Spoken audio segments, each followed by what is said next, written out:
Hello, everyone. Welcome to another great lesson with us here at English Pod. My name is Marco. And I'm Erica. And today we're going to be talking about an ER, an emergency room. Exactly. We're bringing you our very own ER drama here at English Pod. Yeah, doctor shows are very popular with people, medical terms and all that stuff. Yeah, so we're going to teach you some words that you might hear commonly in medical shows on TV or in movies. This is really common language in television. Or even at a hospital, right? Well, yeah, but let's hope our listeners don't have to face this. Okay, so let's preview some words in vocabulary preview. Vocabulary preview. All right, so what's our first word? Okay, the first word is CPR. CPR. CPR. So that's pretty easy. What does that mean? Well, it's short for cardiopulmonary resuscitation. Okay. If that means anything to you. Well, cardio is related to the heart. Uh-huh. Pulmonary refers to the lungs. Yep. Resuscitation means to come back to life. Yes. So basically CPR is, you know when someone stops breathing, you put your mouth on their mouth and you breathe inside their lungs? Okay, to give them air. Yeah. Oh, okay. So CPR. That's CPR. Okay. So let's take a look at our next word. BP. BP. So BP is short for Blood pressure. blood pressure. That's Yeah. just the way that doctors use it in the emergency room. Exactly. Pretty simple. Okay, so blood pressure. And our last word, acute respiratory failure. Acute respiratory failure. So what is that exactly? That sounds complicated. Basically, it's really serious that you stop breathing. You stop breathing. Yeah. Okay. So if you go into acute respiratory failure, then the doctor or somebody has to perform CPR. Right. All right, cool. Okay, so we've previewed these three great words. Now let's listen to our dialogue for the first time. It's going to be really fast and you're going to have a lot of drama in it, so don't worry if you don't understand everything. Yeah, we're going to come back and teach you some of the important language.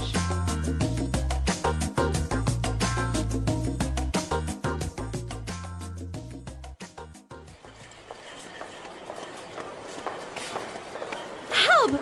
Are you a doctor? My poor little Frankie has just stopped breathing. Oh my gosh, help me. I tried to perform CPR, but I don't know if I could get any air into his lungs. Oh, Frankie! Ellen, get him hooked up to a monitor.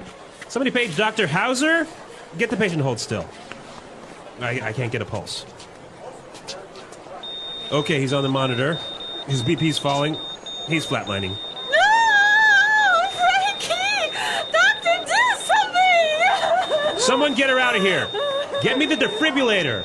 Okay, clear? Again, clear? Come on, damn it, I'm not letting go of you. Clear!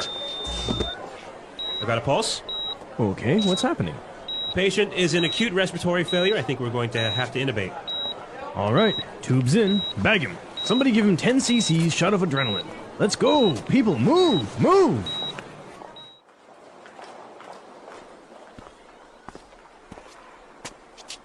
Doctor, oh, thank God. How is he? We've managed to stabilize Frankie, but he's not out of the woods yet. He's still in critical condition. We're moving him to intensive care, but... Doctor, just do whatever it takes. I just want my little Frankie to be okay. I couldn't imagine life without my little hamster.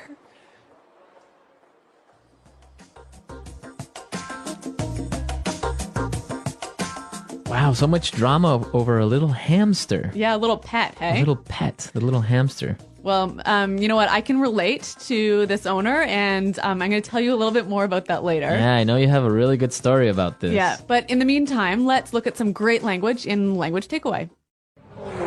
Language takeaway. All right, so let's take a look at our first word. Intubate. Intubate. Intubate. Intubate. So this is a medical procedure. Exactly. When a patient can't breathe properly, sometimes the doctor takes a long tube and puts it into their mouth and down their pipes, I guess, down their breathing tube. Right. So that they can breathe better. Okay, so that's to intubate. Yes. Okay, so once they've intubated the patient, they start to bag him. Yeah, bag him. Bag him. Bag him. Does that mean they like put a bag over the person's head or something? No. So there's a bag attached to this intubation tube, and you squeeze it to put air into the lungs. Okay, so you squeeze this bag and it puts air through the tube. I think this is just medical slang.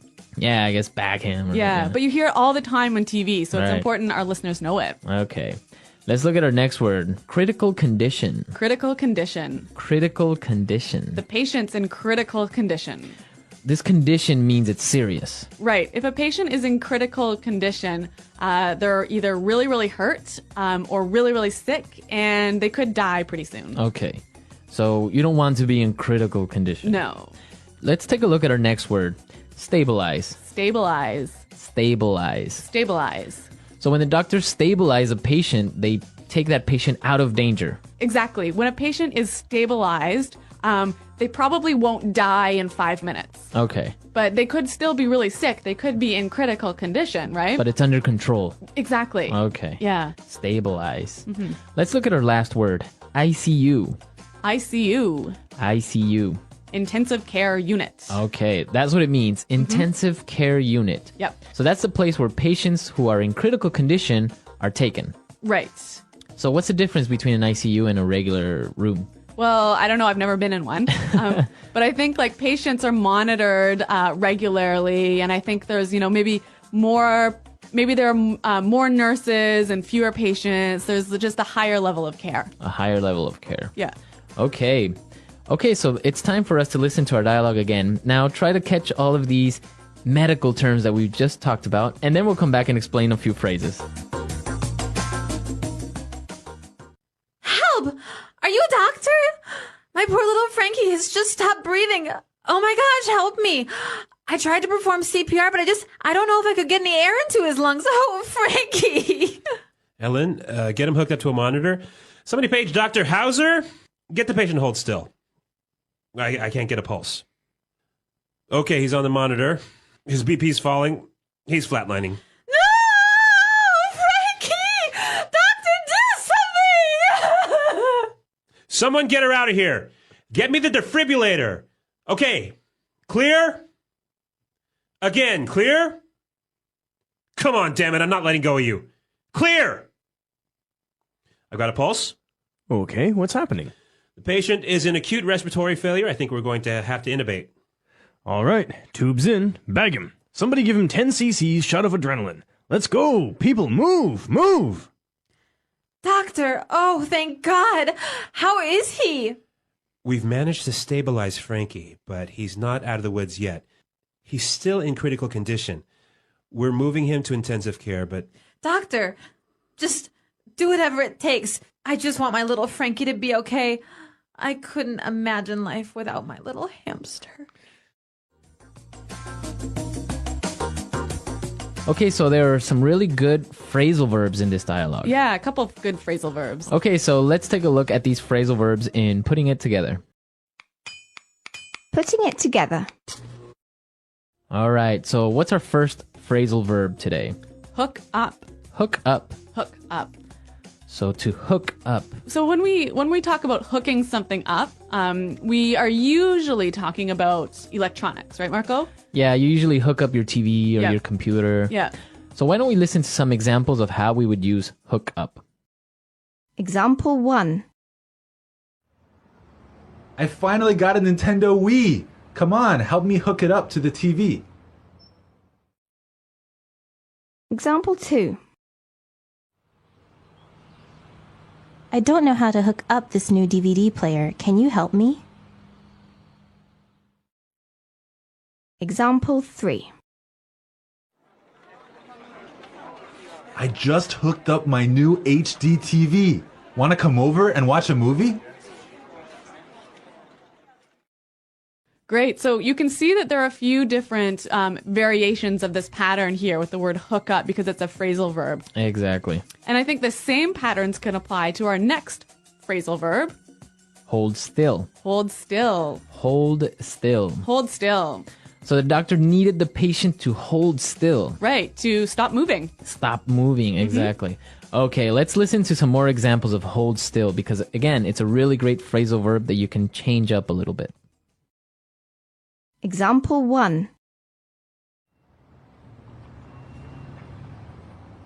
If you don't hold still, I can't see if you have something in your eye.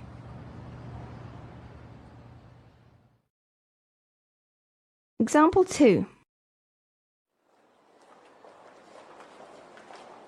Hold still while she cuts your hair, or else she might make a mistake.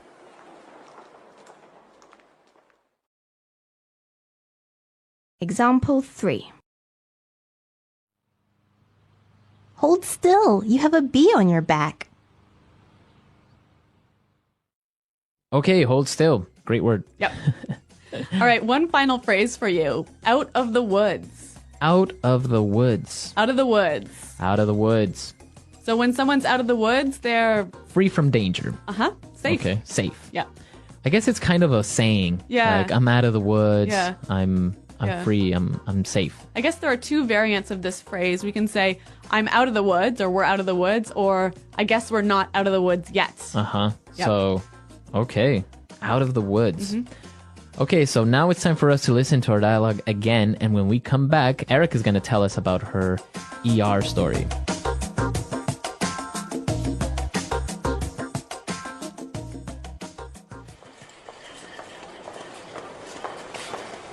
Help! Are you a doctor? My poor little Frankie has just stopped breathing. Oh my gosh, help me. I tried to perform CPR, but I don't know if I could get any air into his lungs. Oh, Frankie! Helen, get him hooked up to a monitor. Somebody page Dr. Hauser. Get the patient to hold still. I can't get a pulse. Okay, he's on the monitor. His BP's falling. He's flatlining. No! Frankie! Doctor, do something! Someone get her out of here. Get me the defibrillator. Okay, clear? Again, clear? Come on, damn it, I'm not letting go of you. Clear! I got a pulse. Okay, what's happening? Patient is in acute respiratory failure. I think we're going to have to intubate. All right, tubes in. Bag him. Somebody give him 10 cc's shot of adrenaline. Let's go. People, move, move.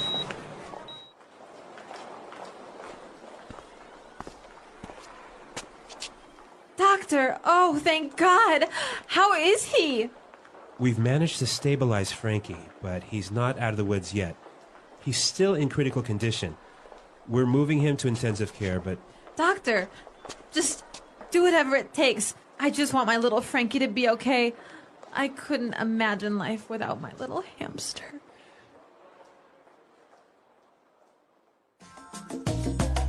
Okay, Erica, so what happened? What emergency did you have?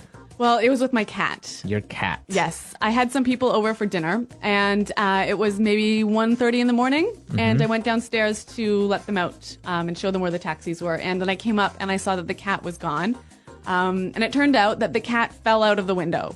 Fell out of the window. Yeah. All right, but our listeners have to know what story or what floor do you live on? The 20th floor. The 20th. Yeah, so this is really dangerous, right? That's really high up. Yeah.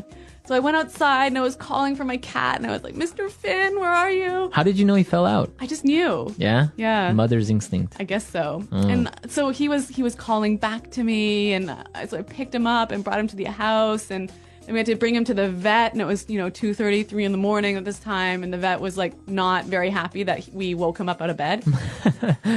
But that was a really good emergency, though. Yeah. So anyway, we brought him to the vet. He was in critical condition for a couple of days, and then we had to keep him in the vet's ICU for about a week. He broke his back. He broke two of his legs. Wow. Yeah, and so he was in the hospital for 3 weeks, and then at home on bed rest for another 3 weeks. Wow. But now he's good as new. Good as new. Yeah. He used up one of his 7 lives. Yes. 9 lives. Nine. Yeah. I think maybe 8 of his 9 8. lives. He's only got one left. Yeah. Wow, that's an interesting story. I guess that's the inspiration under this dialogue. Exactly. Sometimes we Anglos really treat our cats and our hamsters and our dogs like they're our children. Yeah, yeah. No, that's good. Yeah. Well, I'm glad Mr. Finn is okay and he's walking and good as new. Yep, good as new. So maybe our users have some stories about their pets Yes. being taken to the hospital. I want to hear. Yeah, that should be interesting. I've never had a pet actually break a leg or anything, so don't have any pet stories this time. I'm Tom, and I'm happy you're here. In this episode, I speak slowly. I use clear, simple words. And I repeat ideas so you can shadow my voice, practice your speaking, and build your confidence step by step. Today, we will talk about how to describe your day in English. Not just short sentences, but full ideas. What do you do in the morning? What happens in your afternoon? What is your evening routine like? By the end of this episode, you will be able to talk about your day in English using clear and natural sentences. Let's begin. Why is it important to practice talking about your day in English? It's important because your day is real. It's something that happens to you every day. You know it well. You don't need to search for words or ideas. You don't need to talk about history, science, or politics. You just need to talk about your life. You can say what time you wake up, what you eat for breakfast. You can say if you go to work or stay at home. You can say how you feel, tired, busy, happy, or relaxed. And here's the best part. When you describe your own day, you're practicing real English, useful English, English that you can use with other people in real life. You don't need to be perfect. You just need to try. When you talk about your day, you begin to think in English. You begin to speak more naturally. You use simple, complete sentences. You stop translating in your head. And you feel more confident when speaking. Let's take an example. Imagine you are meeting someone new. They ask, "What did you do today?" What did you do today? If you've practiced talking about your day before, you can answer. You can say, "I woke up at 7. I went to work. I had coffee and answered emails. In the evening, I made dinner and watched TV." Now, that's a full conversation. That's real communication. And that is your goal. Even if you are alone, even if you're not in an English class, even if you are shy, you can still practice speaking English by talking about your day. So, whenever you don't know what to say, start with something simple. What did I do today? What time did I wake up? What did I eat? Where did I go? What did I do in the evening? These are good questions. They help you remember vocabulary. They help you build strong English habits. They help you think in full sentences without stress. You can do this in the morning to talk about yesterday. You can do this in the evening to review today. You can even record yourself and listen back. The key is to keep it simple. Use the English you know. Don't worry about mistakes. Just speak. And the more you practice, the easier it becomes.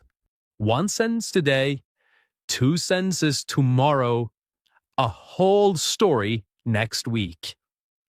So today, Let's build that skill together, step by step, word by word, one real sentence at a time. Okay, let's start at the beginning of the day, the morning. Morning is a very important part of your day. It sets the mood. It gives you energy. And it's a perfect time to speak and think in English, even for a few minutes.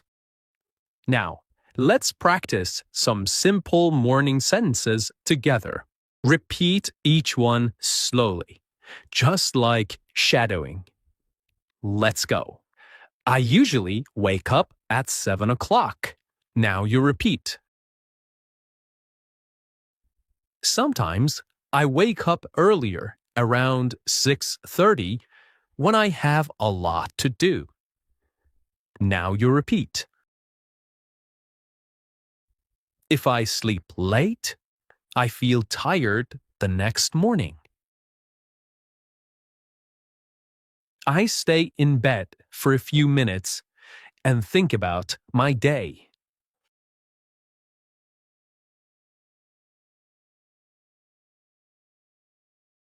I like to take a deep breath and stretch my arms and legs. Then I sit up slowly and get out of bed. I walk to the bathroom and brush my teeth. I brush slowly and carefully for 2 minutes. Then I wash my face with cold water. It helps me feel awake. Sometimes I take a quick shower, especially if I feel sleepy. When I shower, I like to play soft music or listen to English audio. After my shower, I dry off and put on my clothes. I try to wear something clean and comfortable. Sometimes I wear jeans and a t-shirt. If I have a meeting or class, I wear something more formal. Next, I go to the kitchen and prepare my breakfast. I usually eat something simple, like toast, eggs, and fruit. Sometimes I have cereal with milk and a banana. If I have more time, I make an omelette or oatmeal. I like to eat slowly so I can enjoy my food.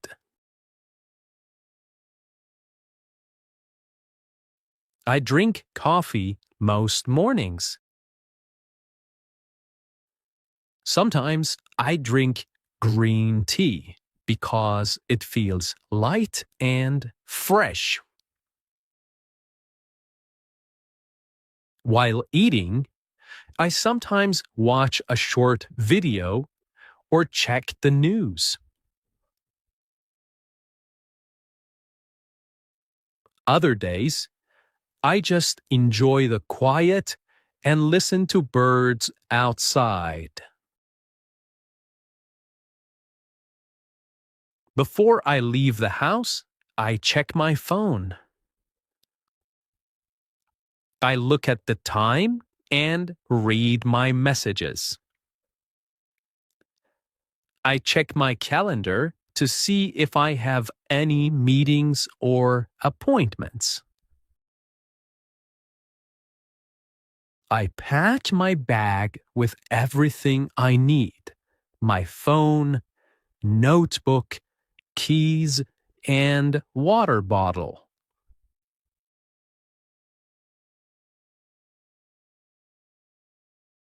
Then I put on my shoes and go out the door.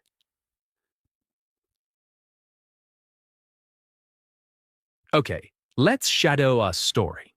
My morning routine. In this part, I will tell you a short story about my morning. You can listen, then shadow each sentence. You can pause after each line to repeat it slowly. Are you ready? Let's begin.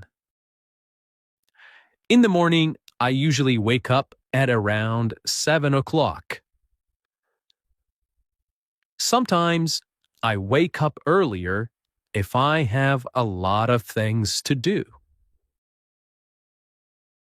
I lie in bed for a few minutes and think about the day ahead. I stretch my arms, yawn a little, and slowly get up. Then I walk to the bathroom and brush my teeth for 2 full minutes. After that, I wash my face with cold water. It really helps me wake up. If I feel sleepy, I take a warm shower. I often listen to relaxing music while I shower. It helps me feel more calm and focused. After the shower, I put on clean clothes and check my hair in the mirror. Next, I go into the kitchen and start making breakfast. I usually eat 2 pieces of toast with butter and jam, and sometimes I add a boiled egg. I drink a large cup of coffee. That's very important to me in the morning. While eating, I sit by the window and look outside.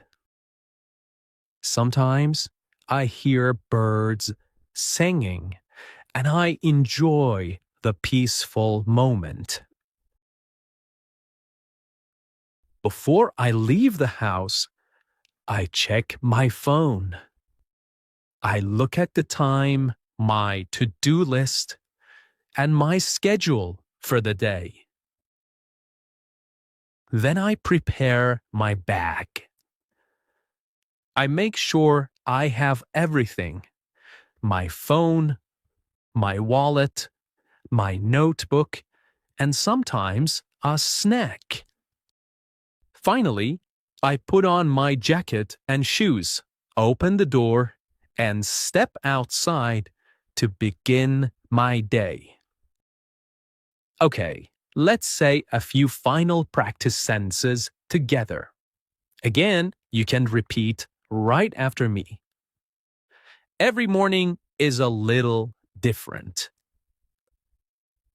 but I try to follow a good routine.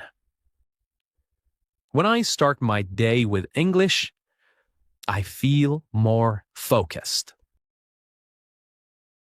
I'm proud of my progress, and I will keep going. Now let's move to the afternoon, the middle part of the day. Many people are busy in the afternoon. Some people go to work, some go to school, some stay home and take care of the house or family. Whatever you do, the afternoon is a good time to use English. Even if you're busy, you can still listen. You can still repeat.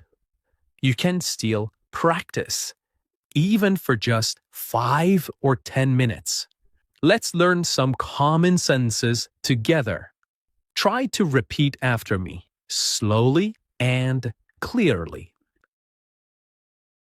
After lunch, I go back to work. Sometimes I feel a little sleepy after I eat.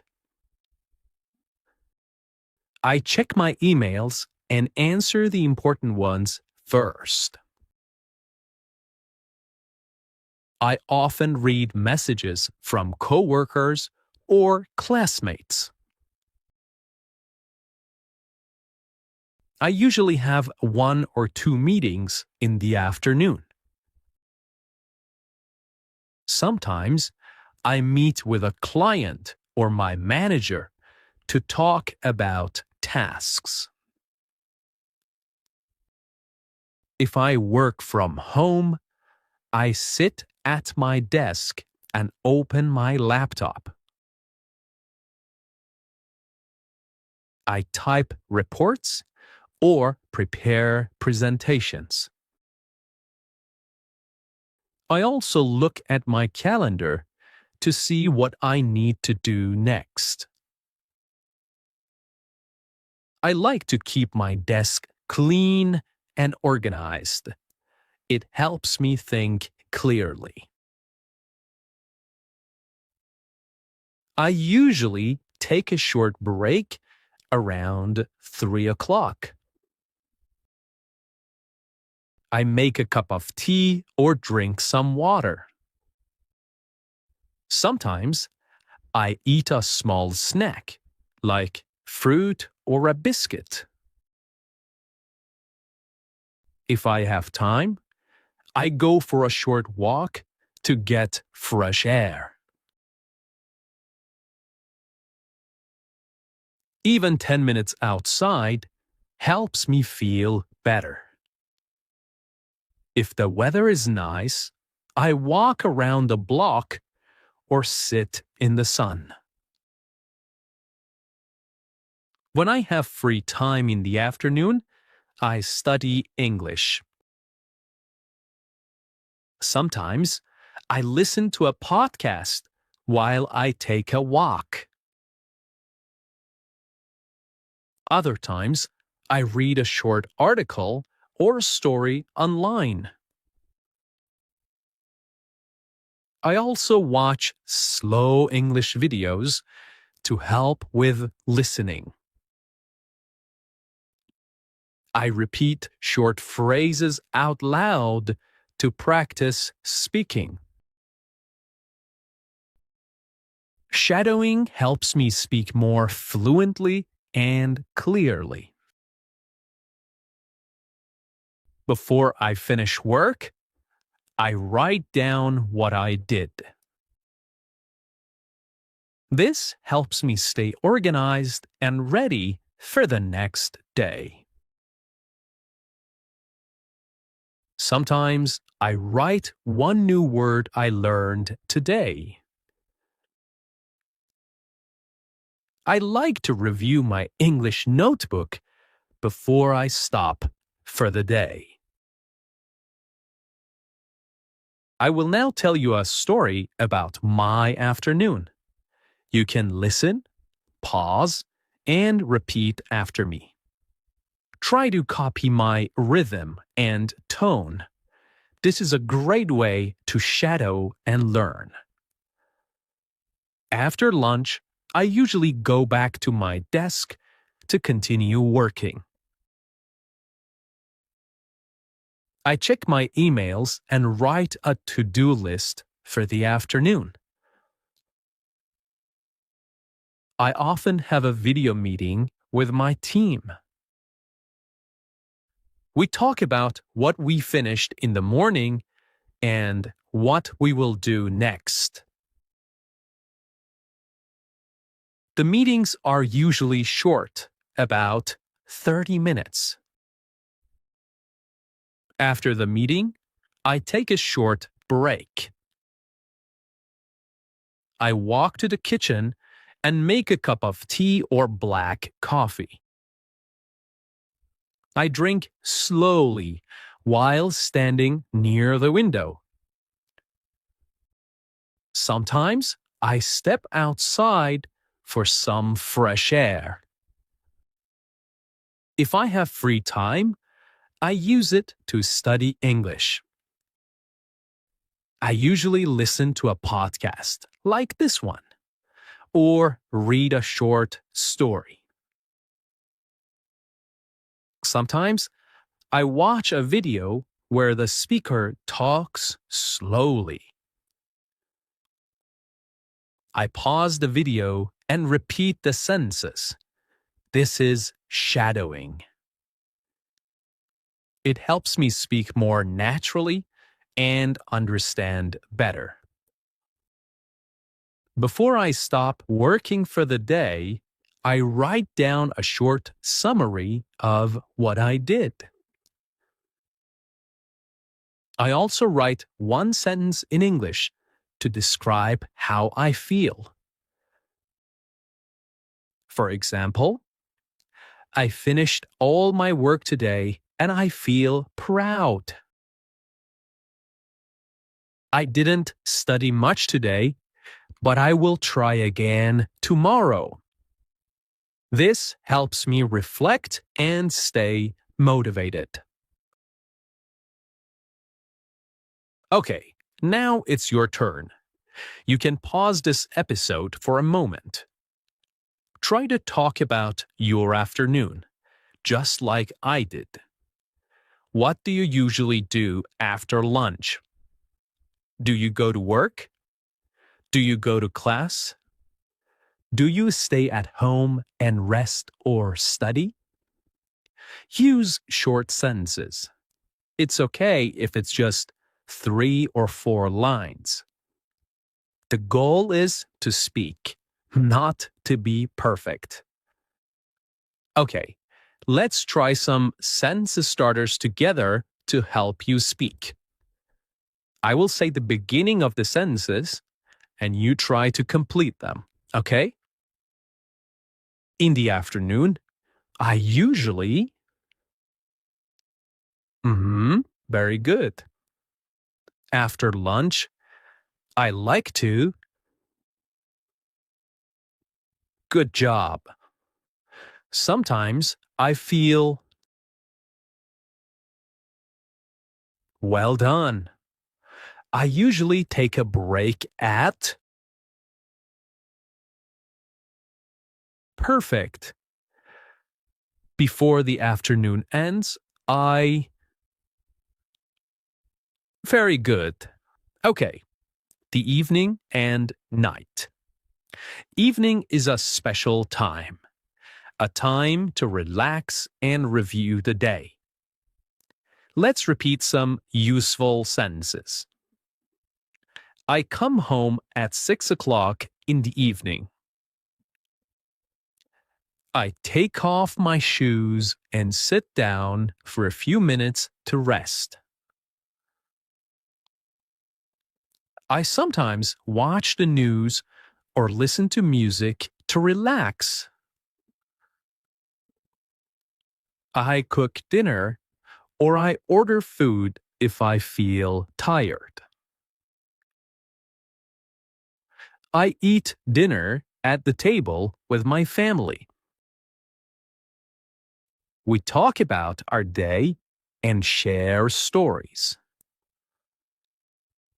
After dinner, I clean the kitchen and wash the dishes. Sometimes, I go for a short walk after dinner. Before bed, I read a book or listen to calming music. I take a shower and brush my teeth. I go to bed around 10:30 or 11. Okay, you have just listened to my full routine. Now I want you to speak about your day. Here's how you can do it. First, think about your day. What time do you wake up? What do you eat for breakfast? Do you work, study, take care of the house? What do you do in the afternoon? What does your evening look like? What do you do before bed? You can speak about today, or you can talk about a typical day, a normal day. Great work today. You listened to a full diary routine. You practiced new vocabulary. You repeated full sentences. And most importantly, you tried to speak in English. This is real progress. You're not just studying English. You are using English. You are living in English, one sentence at a time. Keep building your confidence. Keep practicing your daily routine until it feels easy. Now, come back to this episode often. Listen again, shadow again, and each time add more to your story. Welcome back to the Deep Dive. Today, we're plunging into a world where, well, every single second counts. Where quick decisions and very precise language can mean the difference between life and death. We're talking about the emergency room, that really urgent, high-stakes environment you see in, all those medical dramas. That's right. And to really help us understand this fast-paced world, we're actually drawing from a bit of an unusual source today. It's excerpts from an English learning dialogue, believe it or not, that specifically focuses on common ER terms. Oh, interesting. Yeah. It's a fascinating way to see how a crisis is actually communicated. Okay, so our mission for this deep dive then is to pretty quickly equip you with an understanding of the key medical terms, the procedures you often hear about in these critical situations. Think of it as like your shortcut to decoding the drama on screen, but also, appreciating the actual medical actions happening underneath and maybe grasping the brilliance of the teams involved. So let's set the scene. Imagine that frantic moment, the urgent voices, the immediate actions needed. The language in an ER is rapid fire. It has to be precise. It's absolutely critical. So to really get this, we need to get a handle on some foundational vocabulary first, the sort of bedrock terms of any ER crisis. Our source gives us a good starting point. Okay. First up, CPR. We've all seen it, right? That iconic, often frantic scene in the dramas. But what really struck me from our source is how its full name, cardiopulmonary resuscitation, it's not just a definition, is it? It's like a precise instruction. Exactly. Targeting the cardio, the heart, and pulmonary, the lungs, to literally try and bring someone back. Resuscitate. Bring back to life. Yeah, it's the ultimate race against time, involving breathing into someone's lungs, getting air in there when they've stopped. And beyond CTR, doctors immediately look at things like BP. Right, blood pressure. Just those initials. And understanding that constant monitoring in the ER, it just highlights how fast a patient's stability can change, It's a critical minute-by-minute thing. Absolutely vital sign. And then there's acute respiratory failure, which sounds terrifying, frankly. It is. Our source explains it simply means someone has literally stopped breathing, which makes that link to needing CPR immediate and pretty desperate. Indeed. And what's critical here, I think, is how these aren't just labels on a chart. They are the language of immediate triage. Knowing the BP is falling tells you not just what's happening, but what must happen next, like right now. Oh, okay. It's sort of a direct command embedded in just, 2 letters or a short phrase. That's really the core insight into ER communication, I think. Yeah. Every word is a trigger. It demands an instant response. You just touched on something really interesting there, how these simple words become immediate calls to action. Can you elaborate a bit on the kind of pressure that puts on the staff when every term is basically a command? Oh, it's immense. Each term signifies a specific patient state, right? And that state requires a predetermined, very rapid sequence of actions, interventions. There's just no time for long explanations. Yeah. The language is the shorthand for complex protocols. So when you hear acute respiratory failure, the whole team instantly knows the steps. Secure an airway, start CPR, maybe prepare for intubation. It's like a finely tuned symphony of urgent action, all orchestrated by these key terms. Wow. Okay, so with those critical terms sort of in our toolkit now, let's dive into an actual ER scene. This is drawn directly from our source material. And get ready, because this story involves a rather surprising patient. Okay, so the scene opens, a desperate plea. Are you a doctor? My poor little Frankie has just stopped breathing. Immediately, someone tries CPR, but they're struggling. Can't seem to get air into Frankie's lungs. Then the medical staff jumps in. Get him hooked up to a monitor, someone shouts. Another person's trying to find a pulse. And that's it, isn't it? That immediate leap to monitoring, the desperate search for a pulse, it's all about rapid assessment, getting data, fast. Absolutely. Then the alarming news comes back. His BP's falling. He's flatlining. Oh. There's a cry of, "No, Frankie," and then the call for a defibrillator. You hear the familiar clear as they, try to shock the patient back. That single word, flatlining, it just conveys complete cardiac arrest, no heartbeat. It's immediate. It's terrifying. It's that moment of absolute crisis. And calling for the defibrillator, that's the next crucial step, trying to restart the heart electrically. You really feel the urgency, don't you? So eventually they find a pulse, but the diagnosis is grim. Patient is in acute respiratory failure. Back to that term again. Right. So the decision is made, intubate and bag him, and then they administer a 10 cc shot of adrenaline. And resuscitation drugs. Finally, the medical team manages to stabilize Frankie, but he's not out of the woods yet, still in critical condition, needs a transfer to intensive care. Okay, so a complex intervention there. Very. Now, brace yourself for the twist in this whole high-stakes drama. After all that urgency, all that medical precision, the patient is revealed. Remember the first line, "My poor little Frankie has just stopped breathing." It's followed by this line, "I couldn't imagine life without my little hamster." A hamster. Yes, little Frankie is a hamster. Wow. Okay. All that complex medical language, the life and death procedures for a beloved pet hamster, that actually speaks volumes, doesn't it, about the human bond with pets? It really does. And what this whole dialogue perfectly illustrates, I think, is how that rapid fire language, that precise sequence of actions, it mirrors the real intensity, the critical decision making you find in a real ER. Every single word, from BP's falling to intubate, it carries huge weight. It's not just jargon, it's a streamlined system for moments where, pausing could be fatal. The speed, the precision, it conveys that absolute urgency. Even if the patient turns out to be, well, smaller than expected. Exactly. It's a language of life and death, regardless. But, okay, what happens after that initial frantic intervention? Our source material then moves into what it calls the language takeaway section. And this highlights the procedures and the ongoing care that follow those first critical moments. So first term, intubate. We heard that in the dialogue. It's a medical procedure. A doctor places a long tube into the patient's mouth, down into their breathing tube, their trachea. The purpose is pretty clear. Help them breathe properly when they can't manage on their own, basically taking over that critical function. Securing the airway. It's fundamental. Then bag him. This might sound a bit informal, maybe, but apparently it's common medical slang, especially, on TV shows. You hear it a lot.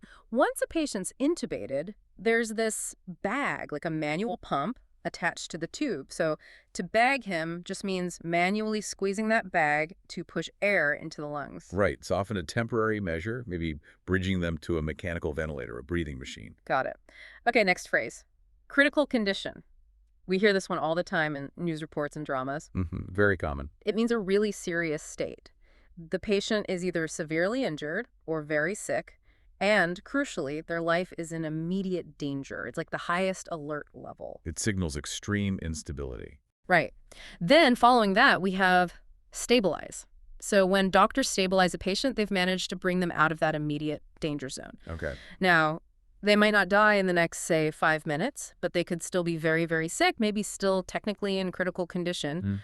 But the key is the immediate life-threatening situation is now, quote, under control. It allows for the next phase of treatment. So it's a step back from the absolute brink. Exactly. And finally, ICU, the acronym. Intensive Care Unit. Intensive Care Unit. It's that specialized area in the hospital. Patients in critical condition go there to get a higher level of care. What does that mean? Well, regular constant monitoring, a much higher nurse-to-patient ratio, usually. More eyes on the patient, more resources per person. Yeah, just a more focused, intense level of attention compared to a regular room. It's where the most vulnerable patients get that round-the-clock specialized care. Taking together these terms really paint a clear picture of the progression of care, don't they? You got to intubate and bag him. Those are the immediate life-saving actions. Then critical condition describes that really precarious state right after. Stabilize marks that crucial shift away from immediate death towards something manageable, even if still serious. Okay. And then finally, the ICU represents that highest level of ongoing critical management, monitoring, and hopefully recovery. understanding that sequence, from the rapid action right through to the intensive care phase, it really does empower you. You can better understand what's happening in those medical dramas, or even, when you hear about health situations in the news, it makes complex stuff feel a bit more accessible.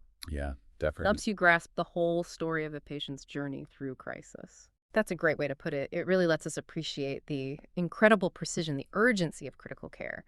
From that first moment, maybe CPR, all the way to the ICU, every term, every action, it's part of this really meticulous process designed purely to preserve life. And, if we connect this back to the bigger picture, Yeah. this deep dive, yeah, it was rooted in learning medical vocabulary, but it also kind of highlighted something else. That profound emotional connection people have to life. Any life, no matter how small. The hamster. The hamster. The sheer intensity of that medical response for little Frankie. It makes you wonder, doesn't it? What does this whole exploration of emergency medical language really reveal about, maybe, that universal human desire to preserve life? And the incredibly complex systems we've built to try and achieve it, even when the patient is, well, tiny and furry. That is powerful stuff to think about, isn't it? Well, we hope this deep dive has given you a newfound appreciation for the language of the ER and equipped you with some vital understanding. Keep those curious minds buzzing, and please join us next time as we continue our exploration into new topics.